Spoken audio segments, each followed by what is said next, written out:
em outro lugar.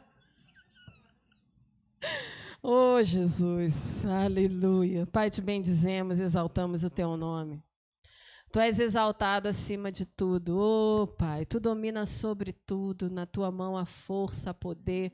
Oh, Pai amado, porque contigo, Pai, está o engrandecer. A ti pertence o louvor, Rei meu, Deus meu. Pai, podemos exaltar o Senhor nessa noite. Estabelecer, Pai, princípios da tua palavra como estilo de vida, força para caminharmos sobre essa terra e, Pai, vivenciar obras maiores, obras maiores, obras maiores. Oh, Senhor, porque o Senhor é aquele que ministra em nossas vidas e lança fora todo medo, porque, Pai, temos experimentado a cada dia, o que é viver inundados do teu amor. O teu amor, Pai, não é um sentimento humano, o teu amor, Pai, é algo que o Senhor manifestou na terra, através da entrega do teu Filho Jesus a nós, para que nós pudéssemos, Pai, em fé, caminharmos em novidade de vida. Amém? Você crê nisso? Eu creio nisso. E você precisa, a cada dia,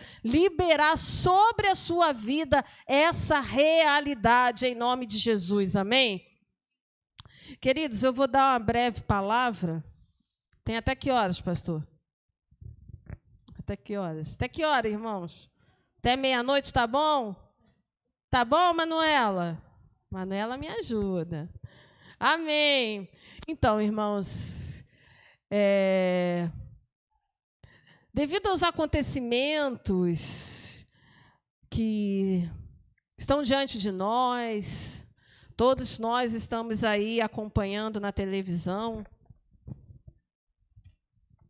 a internet, a questão de Israel, amém?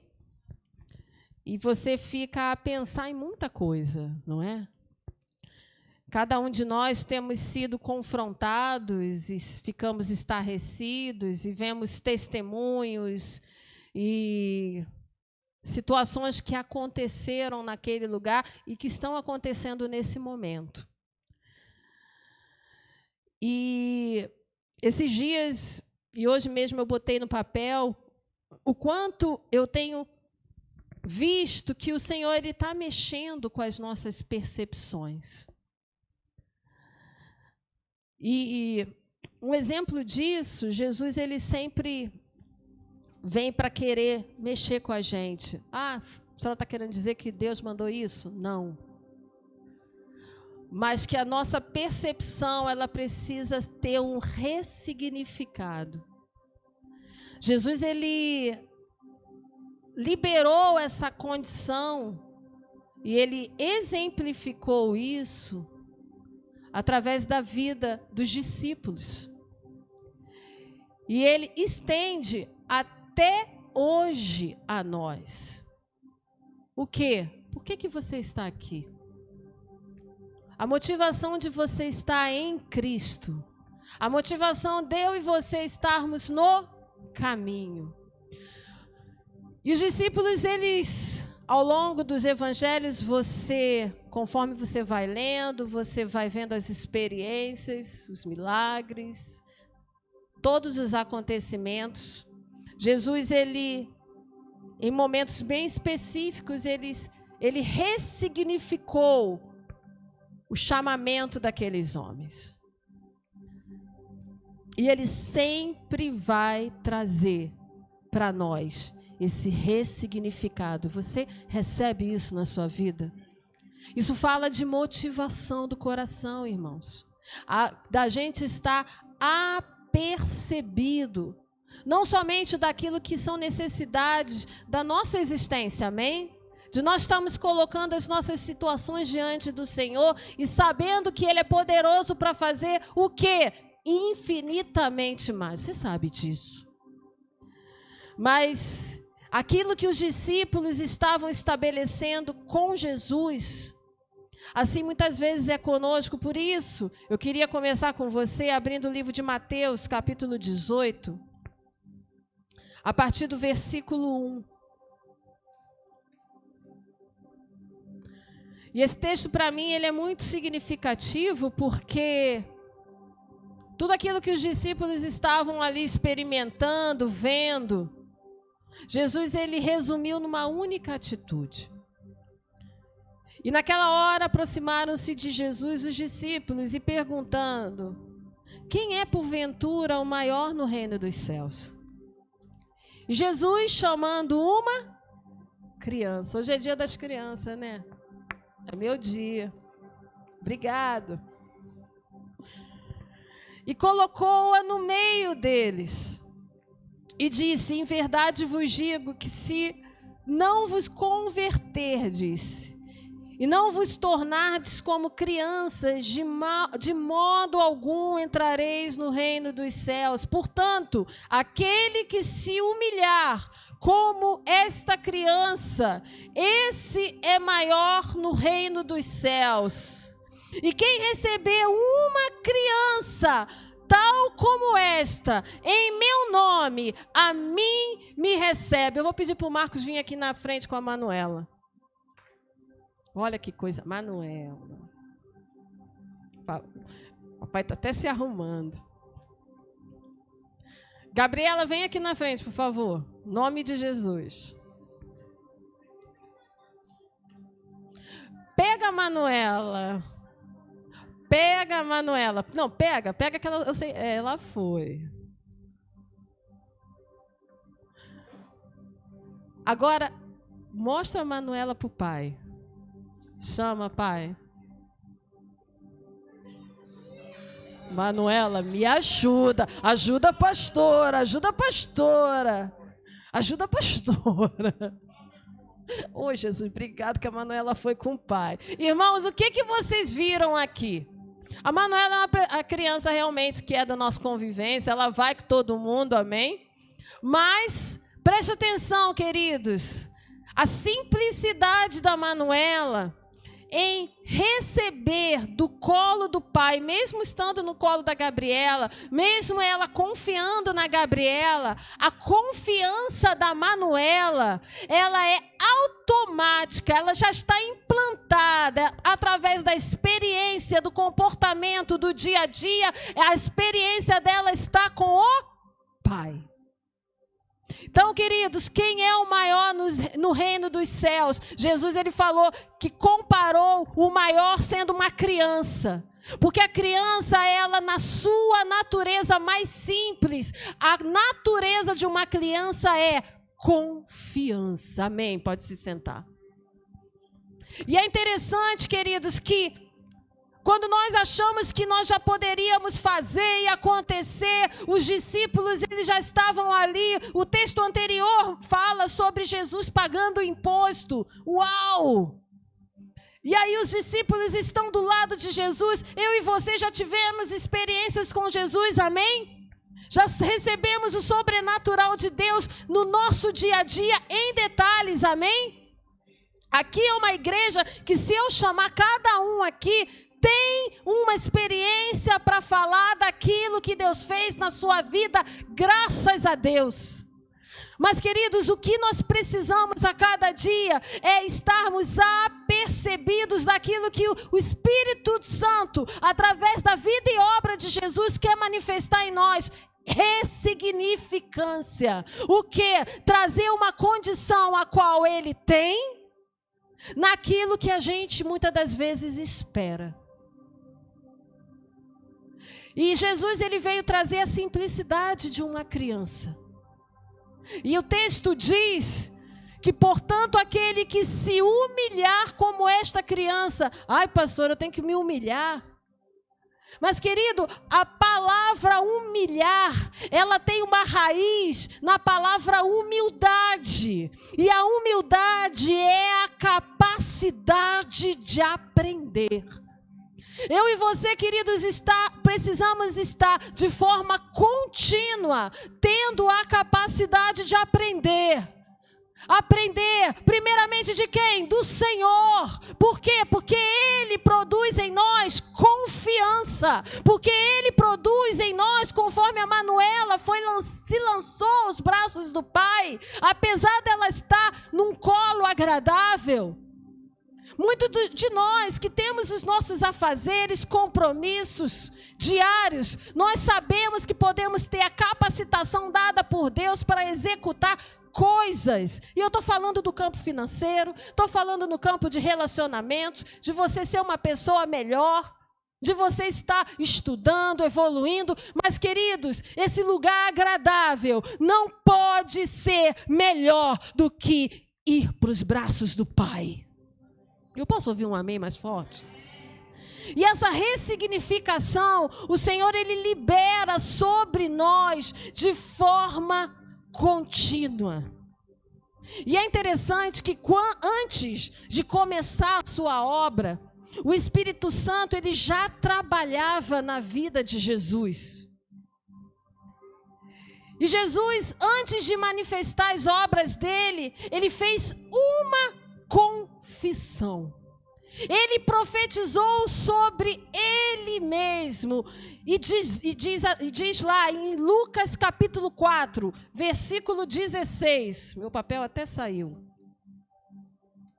Lucas 4, 16.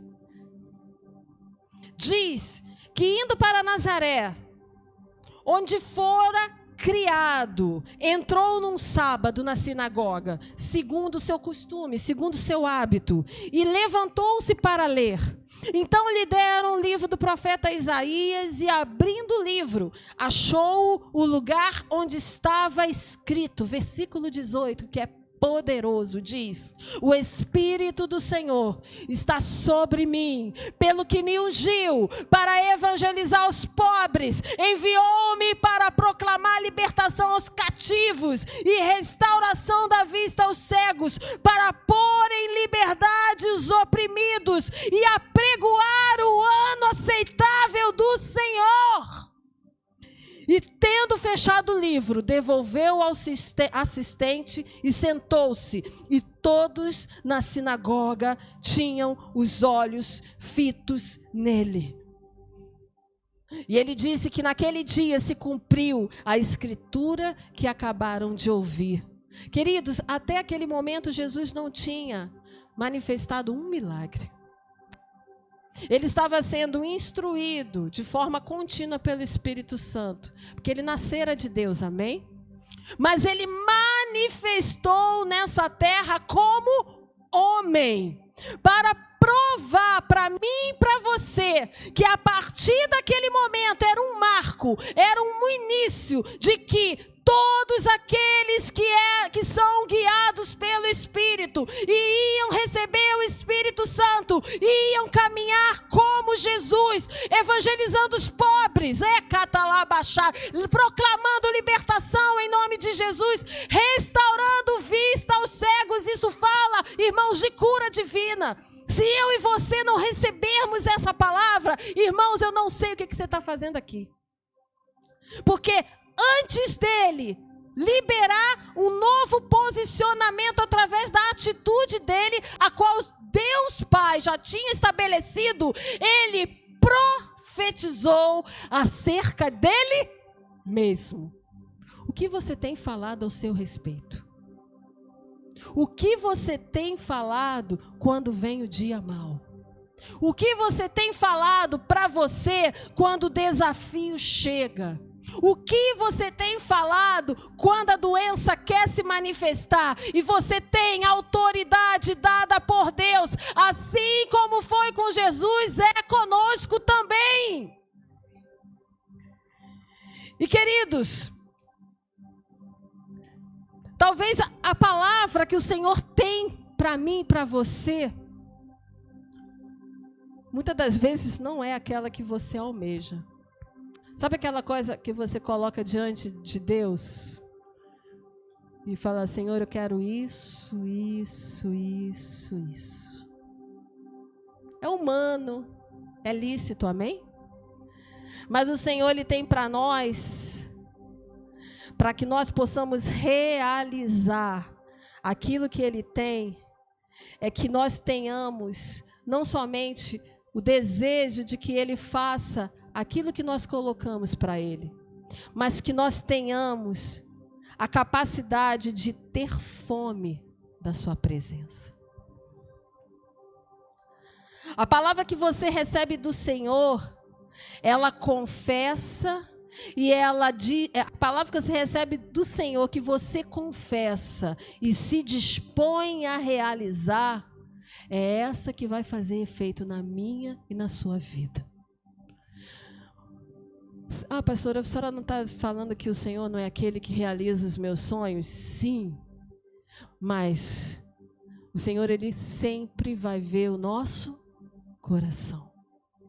Mas quando nós colocamos os nossos sonhos, os nossos anseios, as nossas necessidades, aquilo que é mais íntimo para Ele, depositamos para Ele. Isso é uma condição de você se dispor a ser o maior no reino dos céus.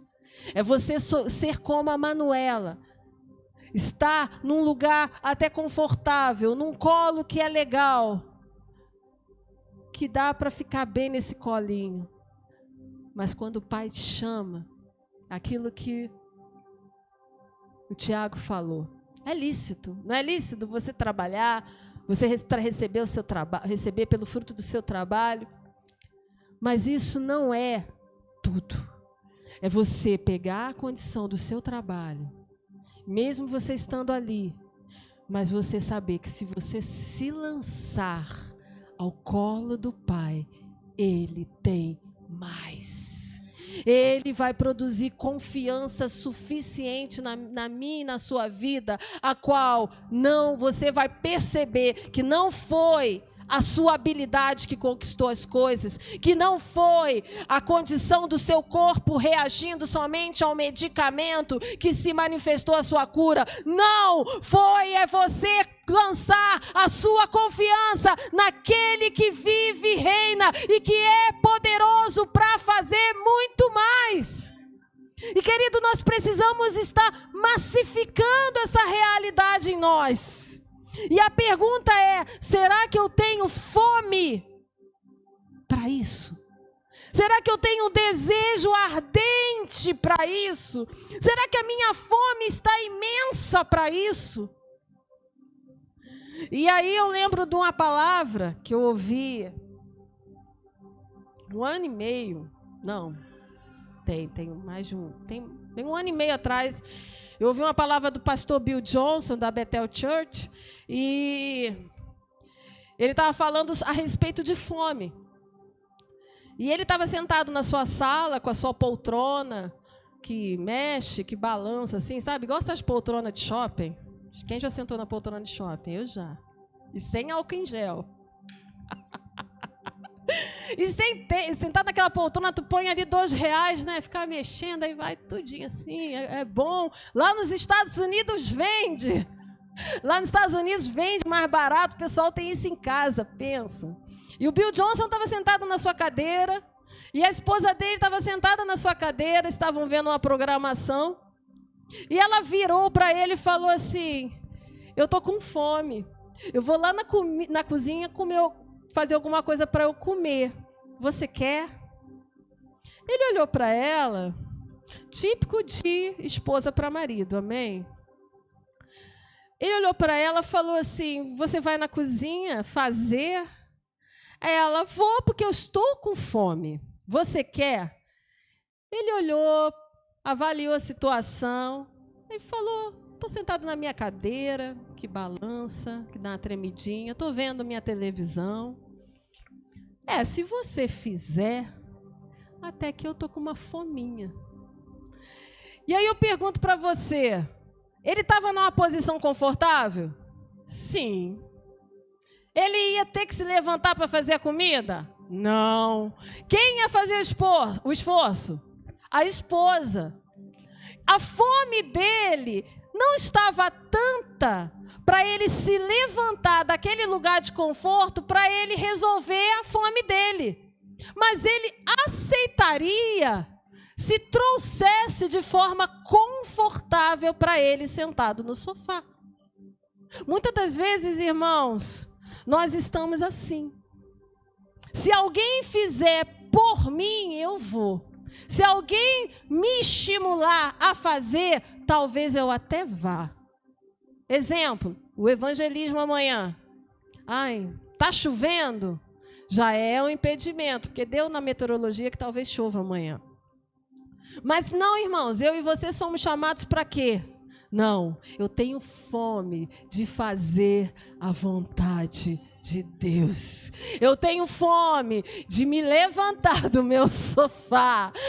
E não somente deixar minha esposa fazendo aquela comida, aquele negócio gostoso, e vou lá junto. Eu não estou pregando para casais, irmãos, eu estou pregando para uma realidade a qual eu e você precisamos estar dispostos a manifestar em cada oportunidade, em nome de Jesus, amém? E é interessante que, trazendo agora para a questão de Israel, hoje de manhã eu estava ouvindo uma live, eu estava fazendo as coisas e estava ouvindo uma live de um irmão judeu messiânico. Ele está lá em Israel, ele estava conversando com o pastor Cote. E esse irmão estava lá falando das situações, do que tem acontecido, como foi, como as pessoas estão reagindo. Você está vendo nos noticiários e na mídia. E ele falou um troço que eu até peguei num papel rápido para anotar. Agora eu estou deixando uns bloquinhos espalhados em casa, porque quando fala alguma coisa, quando o Espírito Santo fala alguma coisa comigo, eu já anoto rápido, depois eu procuro a referência bíblica. E ele falou algo muito interessante, que a igreja lá em Israel, irmãos, nós vamos estar orando sobre isso. A igreja lá em Israel está escondida e está orando por avivamento.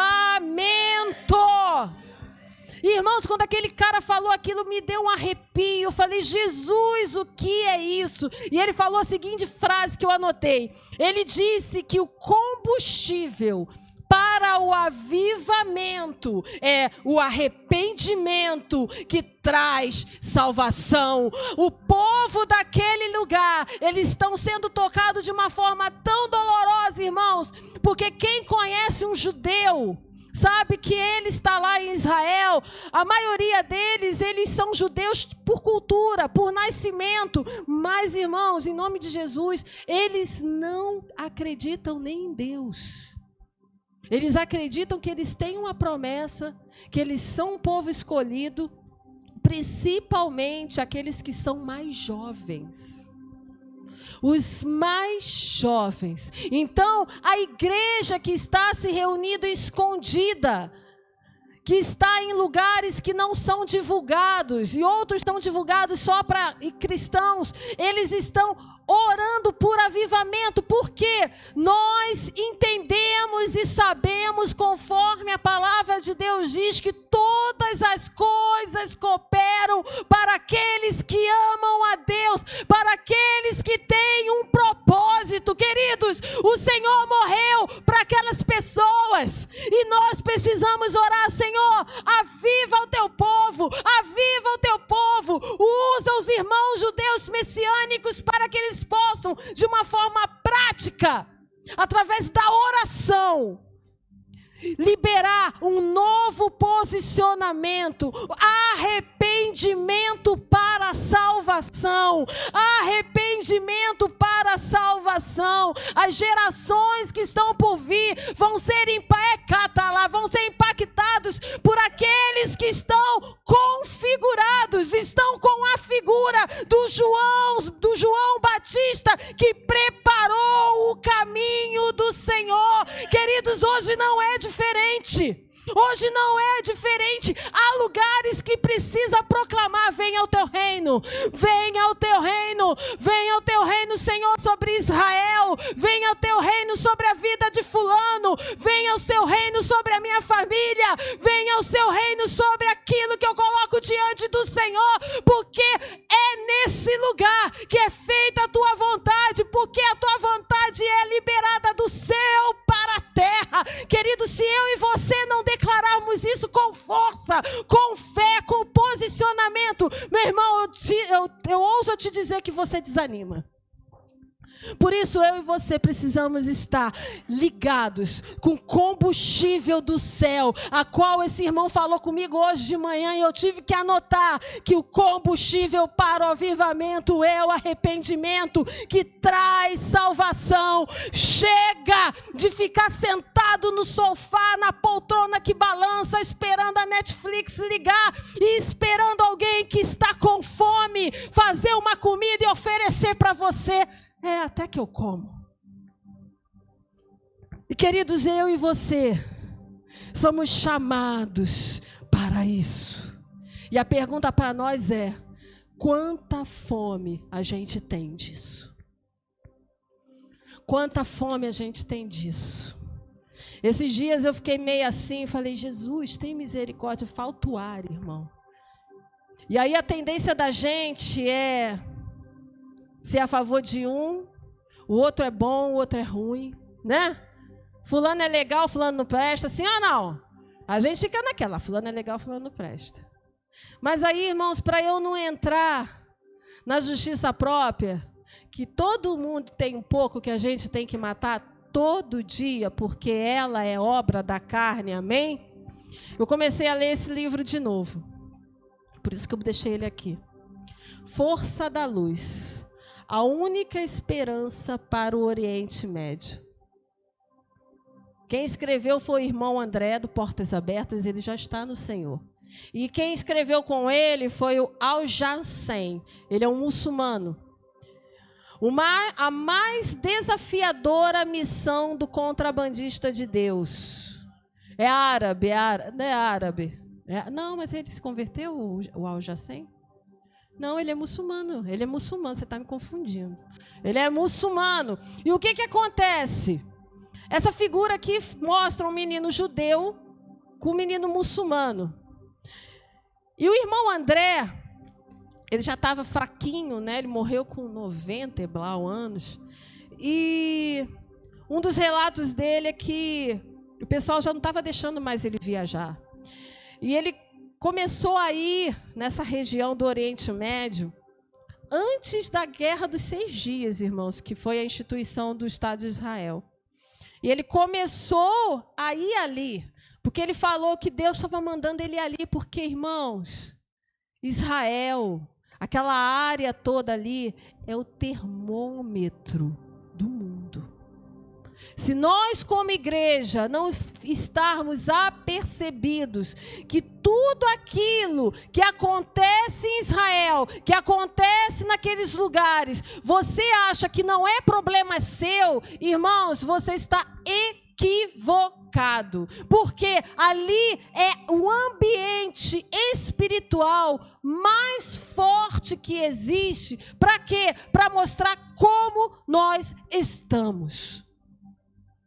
Eu estava falando hoje com um grupo de intercessão que a condição daquele lugar, e isso eu fiquei pensando sobre isso, Israel é monitorado o tempo todo, mísseis são jogados e explode no céu, né? Escudo de ferro, eles têm um negócio lá militar e tudo explode lá, todo dia estoura um tocinho, tum, tum. Irmãos, veio tão forte e ao mesmo tempo que houve uma invasão. Irmãos, tem situações que se levantam na nossa vida que vem tão forte porque está querendo nos matar. Fica esperto. Eu posso ouvir um amém? Tem situações que se levantam, que, irmão, tu fica assim, agora não vai ter mais jeito. Mas, queridos, o escudo da fé, ele é ativado. A armadura de Deus, ela está estabelecida e liberada para você. E por isso eu e você podemos confessar para a palavra. Podemos nos posicionar em fé. Ter a espada do Espírito, que é a palavra. E estabelecer aquilo que o Senhor tem. Aonde? Nas nossas vidas. Mas por que eu comecei a ler esse livro? Porque eu já estava naquela assim, ai Jesus, eu estou me envolvendo nas minhas emoções, eu preciso me aquietar. Mas eu queria ler um trecho com vocês, para que vocês possam estar entendendo. O irmão André, ele fez como se fosse um devocional, um diário. Eu vou ler um trecho. Poucos minutos depois, o irmão André falando, eu teria de sair, abri a minha Bíblia e li em Hebreus 2, 14, 15, que diz, ele, Cristo, também participou dessa condição humana, para que por sua morte derrotasse aquele que tem o poder da morte, isto é, o diabo, e libertasse aqueles que durante toda a vida estiveram escravizados pelo medo da morte. Ou seja, os irmãos ali, que no caso aqui estavam no Líbano, e o Líbano a gente sabe hoje que é um país muito pobre, estava vivendo um momento de guerra. E ele foi visitar uns amigos pastores. De forma sobrenatural, ele conseguia passar nos lugares, o irmão André. E aí ele compartilhou a respeito desse sentimento de morte que vinha. E que Jesus, ele veio para libertar todos dessa condição. E ele disse assim, eu tenho uma pequena condição para falar para vocês. Um pequeno acróstipo. Acróstipo é como se fosse você pegar uma palavra e, por exemplo, a palavra Adriana. Aí, adolescente que faz muito essas coisas, né? Adriana, amorosa, sabe, D, não sei, vai falando aí. Sabe essas coisas? Dengosa, R, ratinho, essas coisas, né? Adolescente, criança que faz essas coisas. Então, na hora, ele quis fazer esse pequeno acróstipo para eles, através da palavra medo. Por isso, quando você falou medo, eu falei, meu Deus, medo.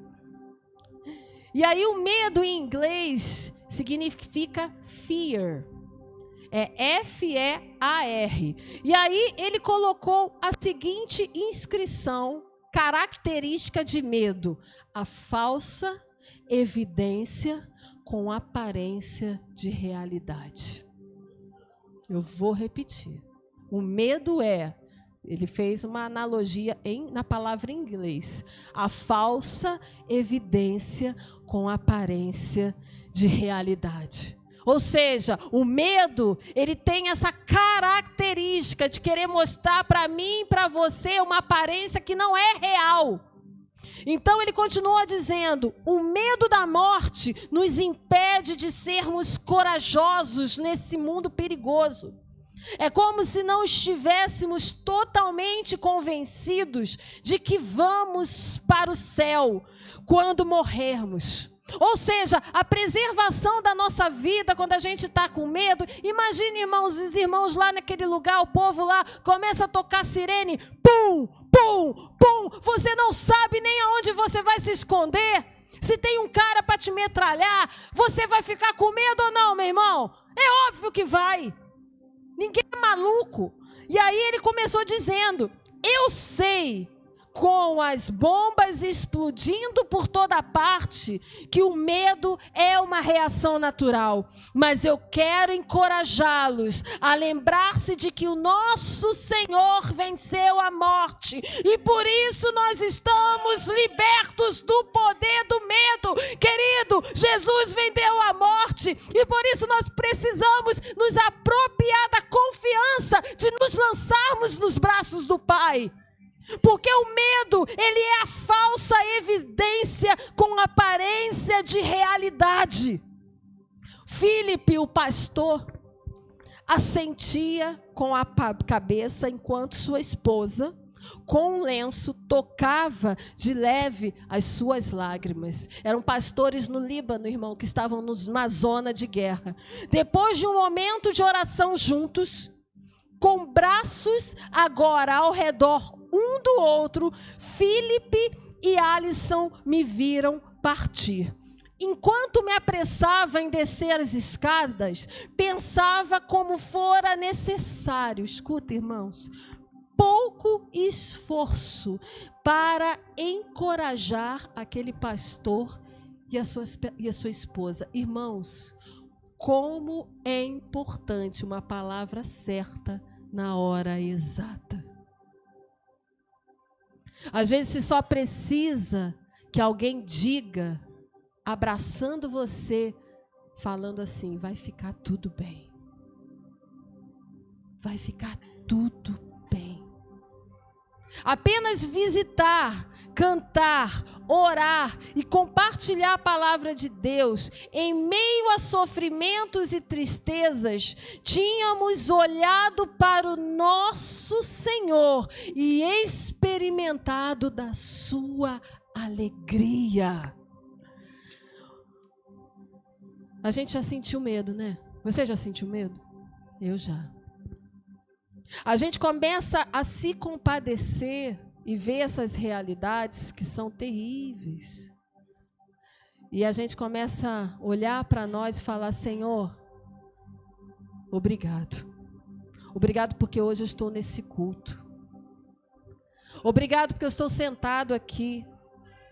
Obrigado porque eu venci a doença, eu venci a questão financeira, eu estou aprendendo a vencer na força do Senhor, porque eu tenho colocado a minha confiança em Ti. Mas, queridos, diante de tudo que acontece na nossa vida, o que acontece com essas pessoas, por isso que eu comecei a ler de novo e eu quis compartilhar esse trechinho com vocês, é que orações que são confidenciadas ao Senhor, muitas das vezes com lágrimas, muitas das vezes sendo um clamor meu, seu, de outros, elas precisam ser orações de verdade. Como assim, pastora? No momento da oração, querido, que acaba, que o outro dia chega, o outro também, você às vezes esquece daquilo que você orou, mas o Senhor ele vai vir para você e para mim dizer: aquilo que você botou para mim é de verdade? Aquilo que você derramou para mim é de verdade? Queridos, eu e você precisamos estar num lugar em Deus cada vez mais responsáveis em saber que quando nós clamamos a Ele, quando nós colocamos nossas petições a Ele, a gente não precisa estar fazendo isso em vão. A gente precisa estar como Jacó, naquele momento a qual ele lutou com o Senhor ali. E ele saiu daquele lugar marcado por Deus. Quando eu e você colocamos a nossa vida em oração, clamando com o coração de verdade a Deus, não somente no momento de sentimento, não somente no momento de uma necessidade extrema, mas aquela necessidade extrema você lançar sobre o Senhor. Você precisa se posicionar, encaminhar de um modo diferente em nome de Jesus. Jacó, quando teve encontro com Deus, o andar dele mudou.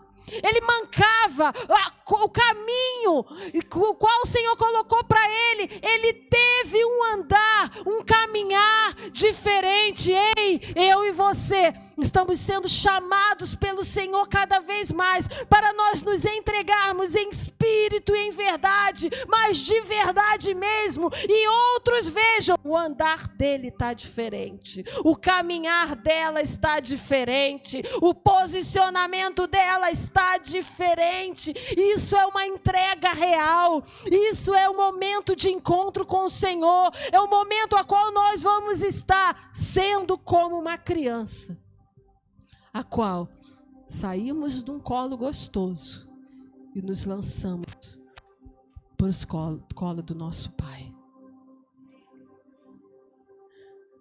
E terminando, tem um texto que eu estava até compartilhando ontem na visita que eu fiz, que eu fui na casa da Cátia, e eu estava compartilhando com ela o Salmo 116, versículo 10. Se der, coloca lá. É um texto que para mim, às vezes, eu fico: Jesus, como é que pode? Salmo 116, versículo 10. Diz assim: eu cria,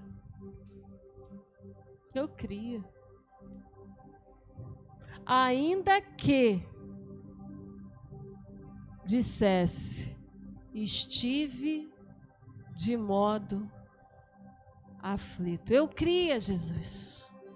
E ainda que disse, estive sobremodo aflito. O que é isso, irmãos? Você está sendo sincero com o Senhor. Senhor, eu estou crendo. Mas a aflição está batendo dentro de mim. Eu quero resolver do meu jeito. Mas a verdade da tua expressão, do seu coração, da sua sinceridade, você precisa colocar para o Senhor como o salmista fez. Isso é você se lançar ao Senhor e saber que você pode ser como uma criança. É saber que a gente pode sair de uma zona de conforto, de estarmos disponíveis a estarmos experimentando um avivar contínuo na nossa vida, aonde nós nos arrependemos e somos agentes de arrependimento para a salvação. E é interessante que semana passada, quinta-feira, vai fazer uma semana, passei ali na rua, estava vindo da casa da Ana Kathleen. Passei ali e perguntei para o menino, vem cá, Raíssa, como é que tá? Eliane estava. Ele falou, peraí, pastora, ela tá ali. Eu falei, tá, vou esperar, abracei ela, enfim, conversei, bênção. E, irmãos, a mãe dela veio lá de dentro. E ela virou para mim e falou assim, eu ouvi tua voz lá de dentro. E eu achei que foi Deus falando na minha cabeça, eu tenho que falar com a pastora. Olha aí. E ela veio, me viu. E estávamos ali falando das coisas de Deus, não foi, Eliane? Falando das coisas de Deus ali, na mãe da Raíssa, a Nininha. E conversei com elas e ela falou uma coisa para mim, irmãos, que entrou para mim igual uma espada. Ela parou aqui na porta dessa igreja e a gente orou ali e estava começando a chover. Eu orei junto com aquela mulher alto ali no meio da rua. E foi uma bênção e tal, a gente se falou e as coisas se reverteram em Deus, para a glória de Deus. E ela virou para mim e falou assim, pastor, eu tenho uma coisa para falar. A oração feita na rua tem poder. Danilo, irmãos, a mulher me solta essa. A oração feita na rua tem poder. Foi ou não foi, Eliane? A oração feita na rua tem poder. Igreja Way da 14 de julho. Se você e eu não entendermos que quando a gente vai para a rua, que quando a gente dá uma palavra para alguém, aonde nós estivermos, o poder de Deus se manifesta. E eu e você precisamos estar percebido dessas coisas. Vamos nos colocar de pé, porque eu quero que você saia daqui animado. Animado de quê? Senhor, eu estou aqui diante de Ti. Eu criei. Ainda assim, como é que diz? Eu criei. Ainda que disse, estive sobremodo aflito. Deus conhece o meu e o teu coração, irmãos. Eu e você vamos sair daqui hoje apercebidos de que nós podemos nos posicionar em fé, mesmo que agitações se levantem, mesmo que às vezes nós percebemos que ficamos numa zona de conforto, mas o Senhor é aquele que quer lançar, quer fazer assim, vem, vem que aqui você vai ficar melhor, vem, e por isso eu e você vamos estar orando por Israel, orando pelo evangelismo, orando por você, para que nós possamos cada vez mais dizer, Senhor, eu creio, apesar da aflição se levantar, eu creio, e nós vamos avançar cada vez mais em nome de Jesus. Levante suas mãos. Pai, nós entramos, Pai, em concordâncias de orações já feitas sobre aquele lugar, sobre Israel, sobre a Palestina, sobre aquele povo. Oh, Senhor, quanta dor, quantas situações, mas o Senhor é aquele, Pai, que está movendo, se manifestando. Há relatos naquele lugar que o próprio Jesus falou com muitos, o próprio Jesus esteve com muitos se revelando, e nós cremos assim, e por isso, Pai, liberamos, Pai, uma palavra, Pai, a qual a toda dor seja, Pai, nutrida, não nutrida no sentido ruim, mas sendo suprida por Deus. Oh, Pai, afagada pelos teus braços. Oh, Senhor Jesus, que todo espírito de vingança humano, oh, Senhor, seja liberado, despojado para a vingança que vem do Senhor. Nós sabemos, Pai, que os dias são maus. Nós sabemos que a corrupção humana tem chegado a níveis de malignidade extrema. Oh, Pai, mas nada saiu do teu controle. Nada saiu do teu controle. Nós declaramos a paz sobre Israel. Nós declaramos a paz sobre Israel. Nós declaramos o toque do Senhor sobre aqueles povos. Nós declaramos, Pai, o avivar que traz arrependimento para a salvação se manifestando. Oh, como uma explosão. Oh, vai explodir avivamento ali. Vai explodir avivamento aqui, vai explodir avivamento, e nós vamos saber, e nós vamos te agradecer. Oh, aquilo que começou também com a vida do irmão André, mas que a força da luz seja manifesta naquele lugar, conforme já foi orado por aqueles que já estão contigo, Senhor.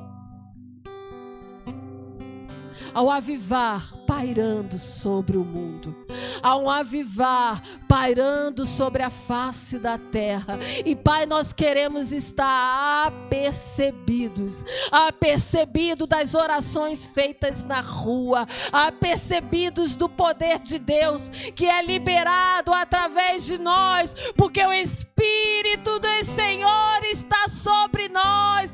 Ele nos ungiu para pregar as boas novas, para manifestar aquilo que Jesus já manifestou. Por isso, Pai, nós nos posicionamos em fé na nossa casa, no nosso trabalho, nos nossos relacionamentos, nas afrontas do diabo que vem todo dia. Eu creio, e a aflição vai ter que sair em nome de Jesus. Saímos daqui com espírito de ousadia, avançando na carreira que nos está proposta, em nome de Jesus. Amém? Em nome de Jesus. Vamos dar 3 glórias a Deus. Glória a Deus, glória a Deus, glória a Deus, aleluia.